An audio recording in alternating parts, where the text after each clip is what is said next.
अंशकालीन पटवारी सहायक संघ का प्रतिनिधि मंडल जिला प्रधान शीला शर्मा की अगुवाई में उपायुक्त मंडी से मिला और संघ ने उपायुक्त मंडी के माध्यम से प्रदेश के मुख्यमंत्री को ज्ञापन भी भेजा। ज्ञापन के माध्यम से संघ ने पार्ट टाइम अवधि को समाप्त कर दैनिक भोगी बनाए जाने की भी मांग की है। अंशकालीन पटवारी सहायक संघ का प्रतिनिधिमंडल जिला प्रधान शीला शर्मा की अगुवाई में उपायुक्त मंडी से मिला और संघ ने उपायुक्त मंडी के माध्यम से प्रदेश के मुख्यमंत्री को ज्ञापन भेजा। ज्ञापन के माध्यम से संघ ने पार्ट टाइम अवधि को समाप्त कर दैनिक भोगी बनाए जाने की मांग की है। अंशकालीन पटवारी सहायक संघ की जिला प्रधान शीला शर्मा ने कहा कि संघ के द्वारा उपायुक्त मंडी के माध्यम से प्रदेश के मुख्यमंत्री को ज्ञापन भेजा गया है। ज्ञापन के माध्यम से पार्ट टाइम अवधि को 7 साल से घटाकर 5 साल करने की मांग की गई है। अंशकालीन कर्मचारी पूरा दिन अपनी ड्यूटी देते हैं, लेकिन इसके बदले उन्हें मात्र 4100 रुपए मानदेय मिलता है। महंगाई के इस दौर में इतने कम पैसों में परिवार का पालन पोषण करना बहुत ही मुश्किल है। इसलिए संघ की मांग है कि उनकी पार्ट टाइम अवधि को समाप्त कर उन्हें दैनिक भोगी बनाया जाए। हमारी केवल एक ही डिमांड है कि हमारा जो पार्ट टाइम अवधि है उसको 7 साल से घटा करके 5 वर्ष किया जाए। हम सारे अंशकालीन कर्मचारी जो हैं पूरा दिन ड्यूटी देते हैं, लेकिन उसके बदले में हमें केवल मात्र 4100 रुपये मानदेय मिलता है। इस महंगाई के दौर में 4100 रुपये से परिवार का पालन पोषण करना बहुत ही मुश्किल है। तो हमारी माननीय मुख्यमंत्री जी से विनम्र प्रार्थना है कि हमारे पार्ट टाइम अवधि को ख़त्म करके हमें दैनिक भोगी बनाया जाए, ताकि हम अपने परिवार का पालन पोषण ठीक ढंग से कर सकें। हमारी और जो हमारा बजट सत्र आने वाला है उसमें हमें पार्ट टाइम का रेट दिया जाए। हमें पार्ट टाइम का रेट भी नहीं मिलता है, हमें एक फिक्स सैलरी मिलती है, जो मानदेय मिलता है जो 41 रुपये है। पार्ट टाइम के अनुसार जो है हम मानदेय है जो 4600 से 4700 रुपये मिलता है, लेकिन हमें वो भी नहीं मिलता, ना ही हमारा जो मानदेय है वो टाइम से मिलता है। हमारी यही माननीय मुख्यमंत्री जी से विनम्र प्रार्थना है कि हमारे मानदेय में बढ़ोतरी की जाए।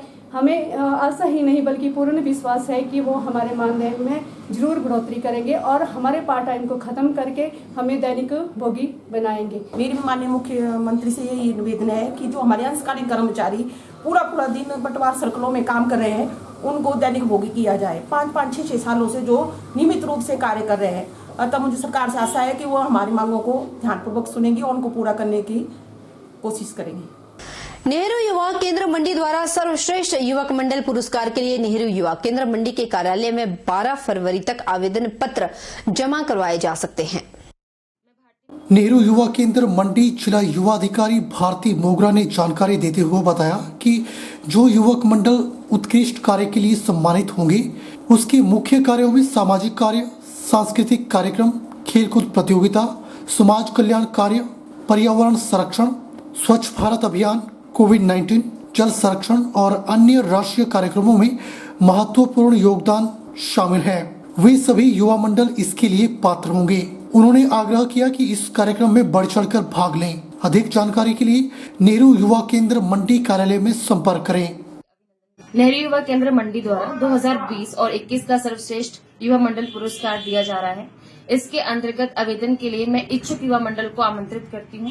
जो भी इच्छुक युवा मंडल है वो 12 फरवरी तक अपना आवेदन पत्र नेहरू युवा केंद्र मंडी के कार्यालय में सबमिट करवा दे। जो आवेदन पत्र है आपको NYKS की साइट जो nyks.nic.in है वहां से भी मिल सकता है और आप उसके लिए कार्यालय भी आ सकते हैं और वहां सबमिट करवा सकते हैं। नालागढ़ की बकलेहड़ पंचायत के गांव अंबाला में देर रात लगभग 12 बजे शिव मंदिर को चोरों ने बनाया अपना निशाना। चोर शिव मंदिर का दान पात्र लेकर रफू चक्कर हो गए। सुबह स्थानीय लोग जब शिव मंदिर में शिवलिंग पर पानी चढ़ाने पहुंचे तो उन्होंने देखा कि दान पात्र मंदिर से गायब था। इसके बाद गांव के लोग इकट्ठे हुए और आसपास दान पात्र को ढूंढने की कोशिश करने लगे, लेकिन दान पात्र उन्हें नहीं मिला। स्थानीय लोगों का कहना है कि हो ना हो चोरी नशेड़ी युवाओं के द्वारा की गई है। क्षेत्र के आसपास नशेड़ियों की तादाद बढ़ने के कारण ऐसी वारदातें देखने को आए दिन मिल रही हैं। पिछले कुछ समय से मंदिर का सारा चढ़ावा दान पात्र में ही चढ़ाया जा रहा था। लोगों ने यह भी बताया कि मंदिर को बने लगभग 20 साल से भी ज्यादा का वक्त हो गया है, लेकिन आज तक कभी भी इस तरह की कोई वारदात सामने नहीं आई है। लेकिन लोग अब भगवान के घर को भी निशाना बनाने से नहीं चूक रहे हैं, जो कि बहुत ही निंदनीय है।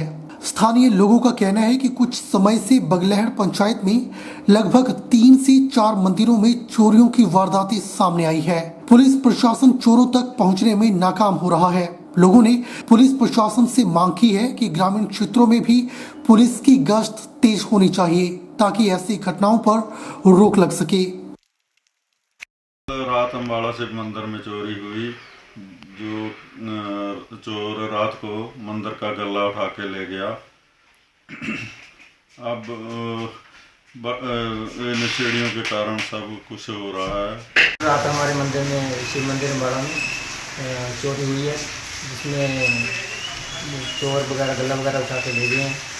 तो इसमें आज तक तो पहले कभी ऐसा हुआ नहीं है, जिसमें अब मेरे को लगता है कि जो नशे वगैरह की आदी है उन लोगों का ये काम होगा, उन्होंने ये काम किया है।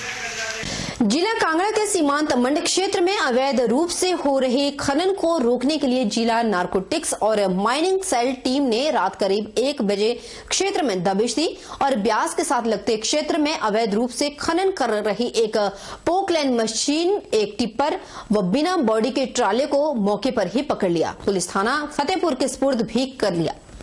जानकारी के अनुसार टीम गश्त के दौरान जैसे ही मंड में पहुंची तो वहां पर व्यास नदी के साथ हो रही अवैध खनन की आहट से वहां पर माइनिंग कर रही एक पोकलेन मशीन, एक टिप्पर और बिना बॉडी के ट्राले को मौके पर ही जब्त किया गया। 10 से 12 व्यक्तियों की टीम ने रात को व्यास नदी को पैदल पार कर हिमाचल के सीमांत क्षेत्र मंडरे में खनन कर रही मशीनरी को जब्त किया है।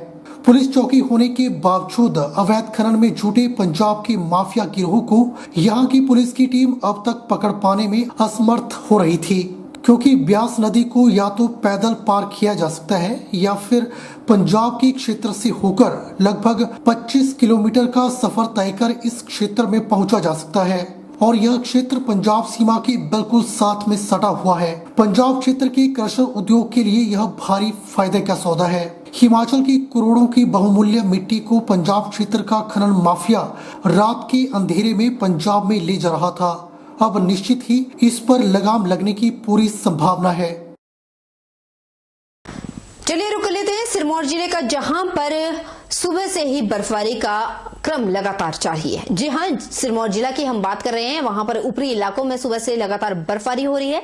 भारी बर्फबारी के कारण यातायात व्यवस्था पूरी तरह से ठप हो चुकी है। क्षेत्र के सभी प्रमुख मार्ग यातायात के लिए पूरी तरह से अवरुद्ध है। वहीं बर्फबारी के कारण क्षेत्र के दर्जनों पंचायतों में बिजली आपूर्ति भी ठप है। हरिपुर धार और आसपास के इलाकों में दोपहर तक करीब 1.5 फीट हिमपात दर्ज हो चुका था। साथ ही हरिपुर धार के आसपास के इलाकों में 1.5 फीट से भी ऊपर का हिमपात हो चुका है। स्थानीय लोगों ने बताया कि बर्फबारी के कारण यातायात व्यवस्था पूरी तरह से ठप है, जिसकी वजह से पैदल ही आवाजाही करनी पड़ रही है। वहीं क्षेत्र में बिजली बुधवार देर शाम से ही बाधित है।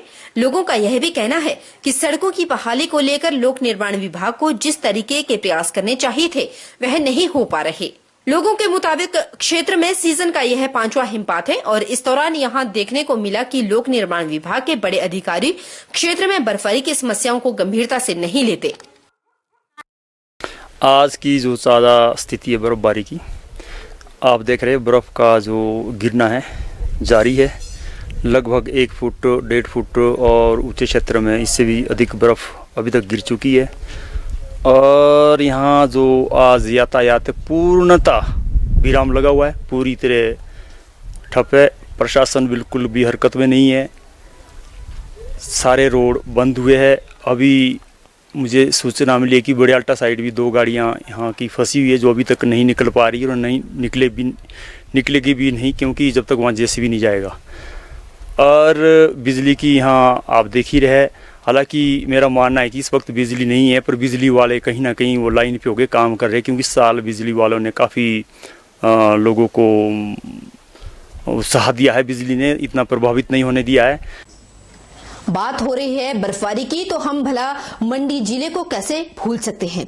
मंडी जिला के ऊंचाई वाले क्षेत्रों में एक बार फिर बर्फबारी के फाहे गिर रहे हैं। बीती रात से मंडी जिला में लगातार बर्फबारी हो रही है। शिकारी देवी, कमरूनाग, शेटाधार, गाड़ा गुसैनी, पराशर, बरोट इत्यादि कहीं भी जाओ, किसी भी पहाड़ी पर देखें तो बर्फबारी का दौर यहां पर जारी है। निचले क्षेत्र में बारिश होने से तापमान और विजिबिलिटी काफी कम है। जिले की ऊंचाई चोटियों पर बर्फ के फाहे गिरने से ठंड बढ़ चुकी है। लोग घरों में दुबक गए हैं। ठंड से खुद को बचाने के लिए लोग कहीं आग का सहारा ले रहे हैं, तो कहीं पर गर्म कपड़ों का, तो कहीं लोग अपने ही घर में दुबक पड़े हैं। ऊपरी क्षेत्रों में तापमान -डिग्री में हो चुका है। उधर हिमाचल प्रदेश के साथ साथ जिला सोलन के पर्यटन स्थल चायल, कसौली और करोल पर्वत पर भी ताजा हिमपात देखने को मिल रहा है। बर्फबारी होने से तापमान में काफी गिरावट आ चुकी है। बुधवार रात से जिला के कंडाघाट उपमंडल के चायल घाटी और करोल पर्वत में हिमपात और निचले क्षेत्र में व्यापक बारिश के कारण एक बार फिर क्षेत्र में शीतलहर की चपेट में आ चुका है पूरा क्षेत्र, जिसकी वजह से जनजीवन पूरी तरह से प्रभावित हुआ है। सोलन जिला की प्रसिद्ध पर्यटन नगरी कसौली में वीरवार सुबह हल्का हिमपात होने से क्षेत्र में ठिठुरन बढ़ गई। लोगों ने बर्फबारी के लुत्फ भी उठाए।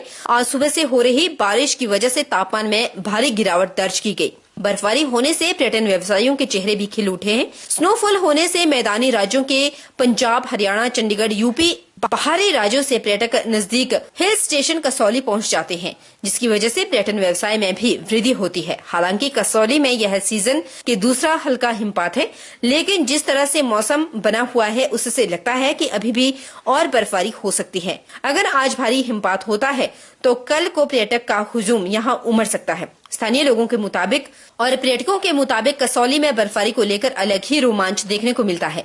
स्थानीय लोगों का कहना है कि मौसम के मिजाज को देखते हुए अनुमान लगाया जा सकता है कि भारी बर्फबारी हो सकती है। हालांकि लगातार हो रही बारिश की वजह से सड़कों में मलबे आने को लेकर जिला पुलिस ने भी सावधानी बरतने का आह्वान किया। जिला सोलन में वीरवार सुबह से ही बारिश बर्फबारी का क्रम जारी है। जिला के ऊपरी हिस्सों मित्युल, करोल, चायल, बड़ोग में बर्फबारी हो रही है। निचले क्षेत्रों में बारिश का सिलसिला जारी है, जिसकी वजह से सर्दी का सितम लोगों को झेलना पड़ रहा है। चायल में भारी बारिश से यातायात भी प्रभावित हुआ है। उधर लोगों का कहना है कि जिला सोलन में बारिश बर्फबारी से मौसम सुहावना बना हुआ है। बड़ोग, चायल जैसे ऊपरी क्षेत्रों में बर्फबारी हो रही है, तो वहीं सोलन में भी बर्फबारी की पूरी आस लोग लगाए बैठे हैं। आप देख रहे हैं कि सुबह से बारिश पड़ रही है सोलन में, जिसने बारिश सुबह से लगी हुई पड़ने है। सोलन में बड़ोग में बर्फ़ पड़ रही है, चायल में बर्फ़ पड़ रही है, कसौली वगैरह सब जगह जो अपने पहाड़ी क्षेत्र सारी जगह बर्फ़ पड़ रही है। और बाकी काम बिल्कुल भी नहीं हो पा रहा है, जिस वजह से मैं सुबह से निकला हुआ हूँ अपने काम के लिए और बाइक वगैरह चलाई नहीं जा रही क्योंकि ठंड बहुत हो रही है। सोलन में मौसम काफ़ी अच्छा हुआ है, काफ़ी सुहाना। बड़ोग ऊंचे पहाड़ियों पे काफ़ी बर्फ़ पड़ रही है। अगर सोलन में भी नीचे पड़ जाए तो काफ़ी अच्छा होगा। मौसम बहुत बढ़िया है यहाँ पे।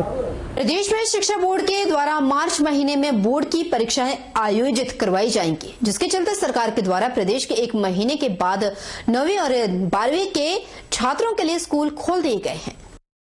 आज लगभग 1 महीने के पश्चात जो बच्चे विद्यालय में आए हैं। कुछ तो मौसम की खराबी के कारण शायद आज उनकी संख्या ज़्यादा नहीं आ सकी और उपस्थित नहीं हो पाए बच्चे। तो लगभग 60 बच्चे जो हैं आज स्कूल में, सभी 9 to 12 जो है वो प्रेजेंट हुए हैं।